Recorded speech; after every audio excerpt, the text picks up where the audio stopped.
Wewe umejulikana kwa kupigania haki ya Wakenya wale wanyonge. Ningekuuliza kwa heshima, uige baba yako, pigania mashamba ya Mau Mau.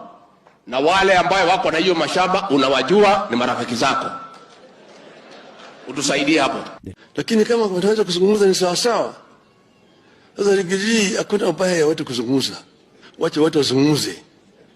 Hata kama wewe hutaki kusikia maneno yangu, lakini sikiza tu. Prime Minister, my brother, hatukatai salamu, hatukatai maongeo. We fear you. The reason, ulikuja unakapata na mtoto wetu Uhuru Kenyatta alikuwa mtu mzuri. Alitupenda. Alitufanyia kazi. Mliposhikana na yeye akageuka. Sisi hatutaki nusu mkati. Mkati gani? Nusu mkati gani? Mimi sitaki kuwa naibu wa rais. Sitaki kuwa waziri mkuu. Yale yote mimi nishakuwa. Mimi sina haja. Weka pole pole, usiseme ati sisi hatutaki, wanataka mtu mkati, ameongea na Ruto, Ruto amemwambia nini? Mimi nilikutana na Ruto lini? If you assure us hakuna kitu kitafanyika kwa rais wetu mkipatana, muendelee.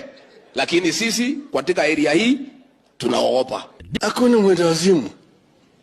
Hakuna mtu anaweza kujitokeza na kwenda barabarani kufanya maandamano kama hakuna shida. Hii katiba tuko naye ililetwa na maandamano. Wakenya wanajitokeza kama hawawezi kukubaliana. And that is why we allowed you and your people to do it. But what you did was not demonstration. Ilikuwa ni kuharibu mali ya Wakenya. Ilikuwa ni kupora mali ya Wakenya. Ilikuwa ni wizi ya mali ya watu ya Kenya. Ilikuwa ni kupiga polisi na mawe. Those were not demonstrations. That was theft. It was looting. It was destruction of property. That cannot be allowed in this republic. Sisi tumetuma Kimani Ichung'wa, wewe umetuma Kalonzo, waendelee. Piga tu kelele kutoka asubuhi alafu muende nyumbani, no problem. Lakini kuguza mali ya mtu, mwe. Hasa hata kama mnataka kuharibu ya Wakenya, muharibu kwenu. Ubaguzi